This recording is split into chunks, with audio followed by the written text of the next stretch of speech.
जब मैं युवा मोर्चे का राष्ट्रीय अध्यक्ष था तो हमारी उस टीम में हमारे जी किशन रेड्डी मंत्री के रूप में भूमिका निभा रहे थे और बहुत ही प्रभावी भूमिका निभा रहे थे।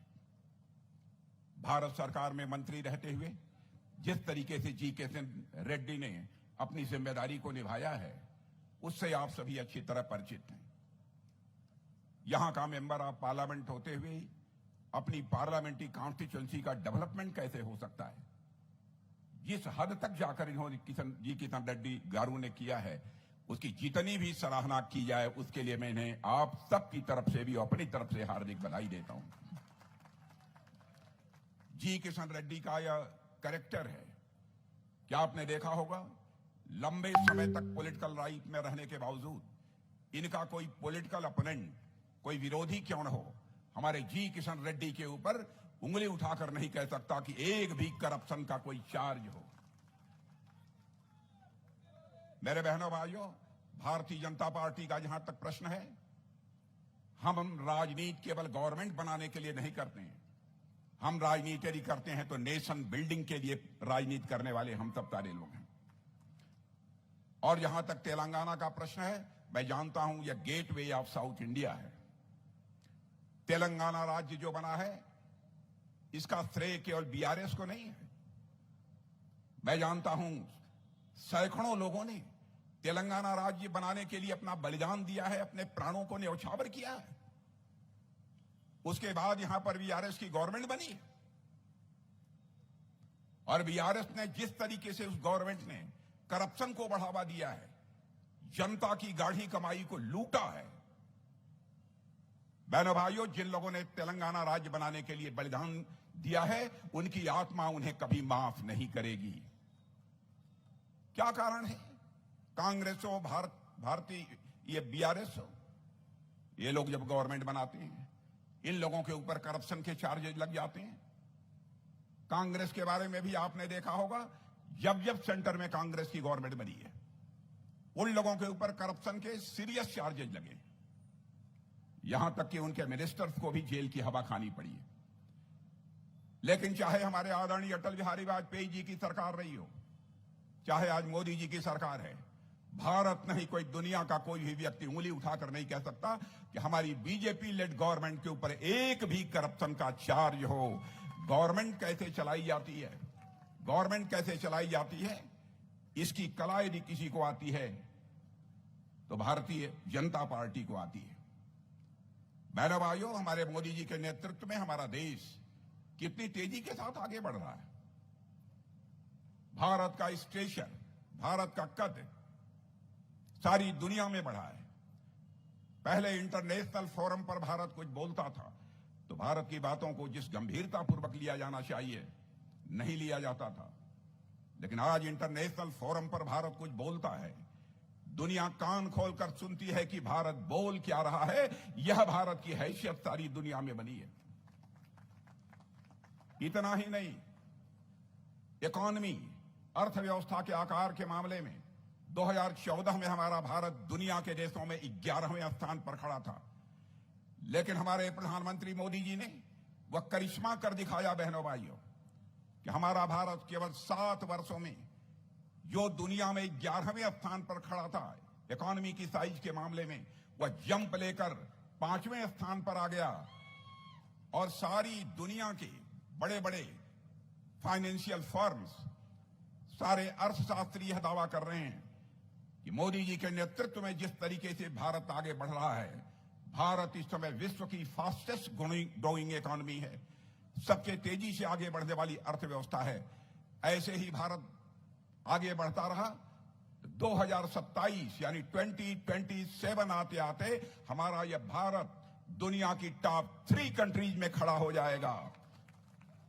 यह गवर्नमेंट कैसे चलाई जाती है, इसकी कला यदि किसी को सीखनी हो तो हमारी गवर्नमेंट से सीख सकता है, हमारे प्रधानमंत्री से सीख सकता है। मैं कांग्रेस की याद दिलाना चाहता हूं, farmer reserve bank of India के चेयरमैन मिस्टर सुब्बा राव ने एक पुस्तक लिखी है। उन्होंने लिखा है कि कांग्रेस की गवर्नमेंट में इकॉनमी की हालत जैसी थी वैसी थी, लेकिन उनकी इकॉनमी, उनकी अर्थव्यवस्था ठीक तरीके से आगे बढ़ रही है। एक रोजी पिक्चर एक गुलाबी पिक्चर उसकी पेश करने के लिए बराबर उनके ऊपर दबाव डाला जाता था। बहनों भाइयों, झूठ बोलकर जनता को गुमराह करके सरकार नहीं चलाई जा सकती। सरकार लूट और झूठ वाली सरकार, चाहे कांग्रेस की सरकार रही हो अथवा ये यहां पर बीआरएस की सरकार रही हो, एक लूट और झूठ की यह सरकार रही है। मैं आज कहने आया हूं कि कांग्रेस अब पूरी तरह से आउटडेटेड हो चुकी है। कांग्रेस पार्टी हिंदुस्तान की राजनीति से लगातार समाप्त होती जा रही है और इस कांग्रेस ने बराबर अपीजमेंट की पॉलिसी की है, तुष्टीकरण की राजनीति की है मेरे बहनों भाइयों। लेकिन भारतीय जनता पार्टी का जहां तक प्रश्न है, यह जाति, पंथ, मजहब के आधार पर राजनीति करने वाली पार्टी नहीं है, बल्कि यह इंसाफ और इंसानियत के आधार पर राजनीति करने वाली पार्टी है। हम सरकार देश बनाने के लिए करते हैं, देश बनाने के लिए चलाते हैं। और भारतीय जनता पार्टी का अब तक का इतिहास रहा है, भारतीय जनता पार्टी ने जो कुछ भी कहा है उसे किया है। हमारे सारे इलेक्शन मैनिफेस्टो पहले के उठाकर कोई देख ले, जो वादे किए थे हर वादे को अच्छी तरह हम लोगों ने पूरा किया है। 2014 का ही इलेक्शन मैनिफेस्टो कोई उठाकर देख ले, हम लोगों ने कहा था कि हमारी सरकार आएगी तो अयोध्या की धरती पर भव्य राम का मंदिर बनने से दुनिया की कोई ताकत हमें रोक नहीं पाएगी। आपने देखा कि अयोध्या की धरती पर भव्य राम का मंदिर बन गया। हमारे प्रधानमंत्री ने 22 जनवरी को उसकी प्राण प्रतिष्ठा कर दी है। और मुझे तो लगता है बहनों भाइयों, अब इस देश में राम राज्य आने का संकेत भी हमको मिल चुका है, मेरा पक्का विश्वास है। हम लोगों ने कहा था कि जम्मू कश्मीर की आर्टिकल 370, जिसके तहत जम्मू कश्मीर को स्पेशल स्टेटस प्राप्त है, हम उसको समाप्त करेंगे। आपने देखा कि डंके की चोट पर पार्लियामेंट में बहुमत मिलते ही हम लोगों ने आर्टिकल 370 को समाप्त कर दिया और जम्मू कश्मीर का आज वही स्टेटस है जो हिंदुस्तान के अन्य राज्यों का स्टेटस है। हम लोगों ने कहा था हम ट्रिपल तलाक समाप्त करेंगे, ट्रिपल तलाक की व्यवस्था को समाप्त कर दिया। लोग ये कहते हैं कि अब मुस्लिम समाज के धर्म के मामले में या गवर्नमेंट कैसे हस्तक्षेप कर सकती है। बहनों भाइयों, चाहे कोई हिंदू हो, चाहे मुसलमान हो, चाहे ईसाई हो, चाहे पारसी हो, चाहे किसी भी धर्म का मानने वाला कोई क्यों न हो, हर धर्म को मानने वाली माता, बहन, बेटी हमारी भी माता, बहन और बेटी है। यदि उसके साथ कोई जुल्म होगा तो हमारी पार्टी सदैव उसके साथ खड़ी रहेगी।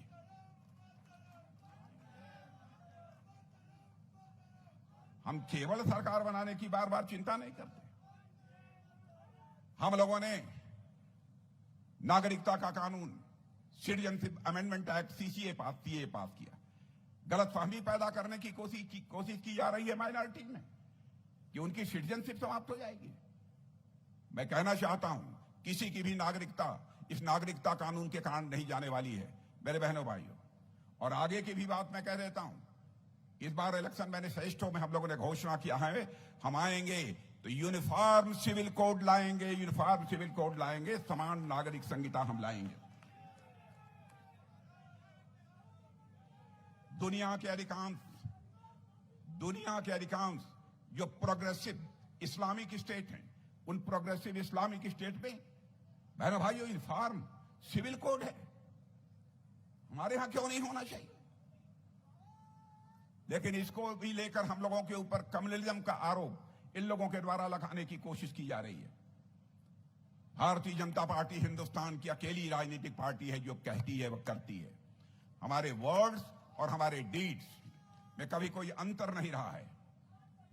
बीआरएस और कांग्रेस के लोगों ने भारत की राजनीति में क्राइसिस ऑफ क्रेडिबिलिटी, एक विश्वास का संकट पैदा किया। उस क्राइसिस ऑफ क्रेडिबिलिटी, उस विश्वास के संकट को चैलेंज के रूप में किसी ने स्वीकार किया है तो भारतीय जनता पार्टी ने स्वीकार किया है। हमारा कैरेक्टर है। आज भारत और भारत के प्राइम मिनिस्टर मोदी जी का स्टेचर, कद कोई देखे तो रशिया और यूक्रेन के बीच युद्ध चल रहा था। बहनों भाइयों, भारत के हजारों बच्चे यूक्रेन में पढ़ रहे थे। लगातार रूस की तरफ से भी मिसाइल, बम, तोप, गोले चल रहे थे, यूक्रेन की तरफ से भी चल रहे थे। उनके फादर मदर जो भारत में रहते थे, उनको यह चिंता सताने लगी, कहीं हमारे बच्चे जो वहां पर यूक्रेन में पढ़ रहे हैं उनकी जान को कोई खतरा न हो जाए। उनका डेलीगेशन हमारे प्रधानमंत्री जी से मिला और यह कहा, मोदी जी चाहे जैसे भी हो यूक्रेन से हमारे बच्चों को बाहर निकालिए। हमारे प्रधानमंत्री ने झटपट रूस के राष्ट्रपति मिस्टर पुतिन से बात की और यूक्रेन के राष्ट्रपति मिस्टर जेलेंस्की से बात की। और बहनों भाइयों, हम सबके लिए यह गौरवान्वित होने की बात है, 4.5 घंटे के लिए वार रुक गया और हमारे मोर देन 22,000 स्टूडेंट्स वहां से बाहर हो गए।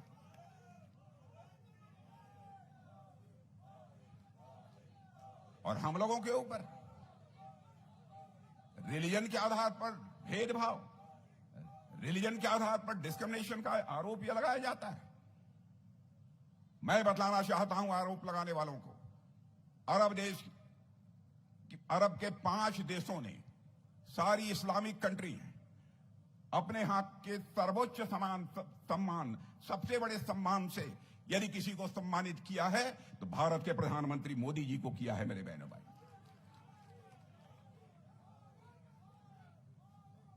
जब भी कांग्रेस की गवर्नमेंट बनी है, चाहे नेहरू जी रहे हों, चाहे इंदिरा जी रही हों, राहुल जी रहे हों, बराबर इन लोगों ने कहा कि हम देश की जनता को गरीबी से बाहर करेंगे।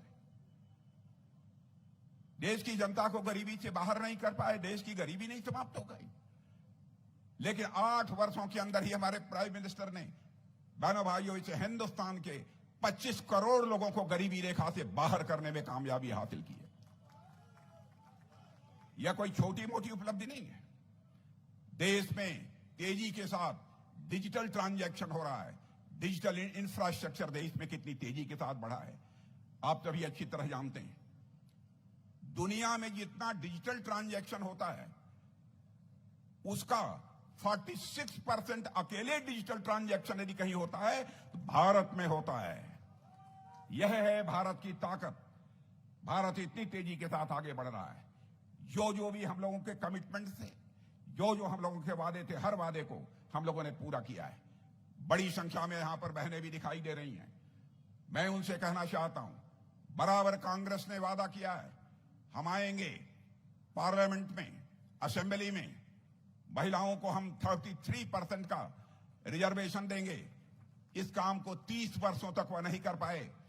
पहली बार नारी शक्ति बंधन अधिनियम के माध्यम से माताओं बहनों को संसद के अंदर और साथ ही साथ असेंबलीज में 33% का पार्टिसिपेशन देने का डिसीजन यदि किसी ने कराया है तो हमारे प्राइम मिनिस्टर मोदी जी ने कराया है। बहनों भाइयों, हम लोग अपीजमेंट की पॉलिसी करने वाले लोग नहीं हैं। हम लोग इंसाफ और इंसानियत की पॉलिटिक्स करने वाले लोग हैं।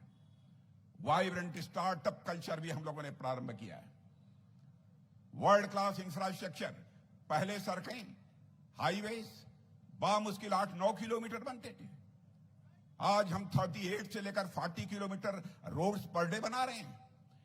किसी भी क्षेत्र में देख लीजिए, इंफ्रास्ट्रक्चर के मामले में भारत ने करिश्मा किया है। मेरे बहने भाई, डिफेंस का जहां तक सवाल है, इस देश का रक्षा मंत्री हूं, मैं कहना चाहता हूं, रहा होगा कभी दुनिया की यह धारणा भारत एक कमजोर भारत है, लेकिन आज मैं कह रहा हूं रक्षा मंत्री के नाते बहनों भाइयों कि हमारे प्रधानमंत्री मोदी जी के नेतृत्व में हमारा भारत अब यह कमजोर भारत नहीं रहा है। दुनिया का यह ताकतवर देश बन चुका है, एक मजबूत यह देश बन चुका है। अब भारत की धरती पर ही हम भारतवासियों के हाथों से अपनी टेक्नोलॉजी से तोप, बम, गोले, मिसाइल, टैंक, यह सब सारी चीजें तैयार कर रहे हैं। कांग्रेस के शासनकाल में केवल 600 करोड़ का एक्सपोर्ट होता था। हम लोगों ने 21,000 करोड़ 21,000 करोड़ का एक्सपोर्ट किया है। यह है हमारे भारत की ताकत। इसलिए आज मैं कहने आया हूं, आप लोग घर घर जाइए, लोगों के पास जाइए। आप सब सौभाग्यशाली हैं कि जी किशन रेड्डी जैसा आपको कैंडिडेट मिला है। बहनों भाइयों, बहुत ही सौभाग्यशाली हैं। जी किशन रेड्डी ने लंबे समय तक हमारे साथ काम किया है। इन जनरल में नॉमिनेशन की मीटिंग्स में नहीं जाता हूं, लेकिन जी किशन रेड्डी ने इच्छा व्यक्त की तो मैंने कहा किशन रेड्डी आपके लिए मैं आऊंगा और अपनी शुभकामनाएं मैं दूंगा।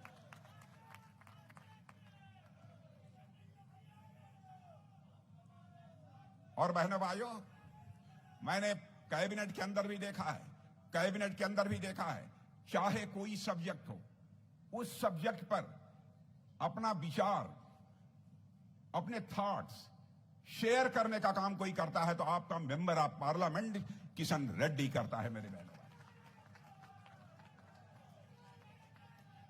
इसलिए मैं कहना चाहता हूं कि अब तक जितने वोट से आपने हमारे जी किशन रेड्डी को विजय दिलाई है, बहनों भाइयों, उससे कम से कम 3 गुना मतों से हमारे जी किशन रेड्डी को चुनकर आप पार्लियामेंट में भेजिए, अपील करने आया हूं।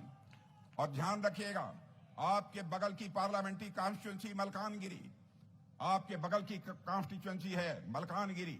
इटेला राजेंद्रन जी हमारे कैंडिडेट हैं। आप जानते हैं हमारे इटेला राजेंद्रन जी को, एक अच्छे ओरेटर हैं और इस यहां पर तेलंगाना में फाइनेंस मिनिस्टर के रूप में बहुत ही इफेक्टिव रोल प्ले किया। लेकिन जब उन्होंने देखा कि तेलंगाना गवर्नमेंट पूरी तरह से करप्शन में डूबी हुई है, तो हमारे इटेला राजेंद्र ने बीआरएस गवर्नमेंट को ठोकर मार दिया, उसको त्याग पत्र देकर भारतीय जनता पार्टी की सदस्यता स्वीकार की है। इसलिए मैं आप सबसे यही अपील करने आया हूं कि हमारे जी किशन रेड्डी जी को और इटेला राजेंद्रन जी को भारी मतों से विजय दिलाकर आप पार्लियामेंट में भेजिए। इन्हीं शब्दों के साथ आप सबको बहुत बहुत धन्यवाद, क्योंकि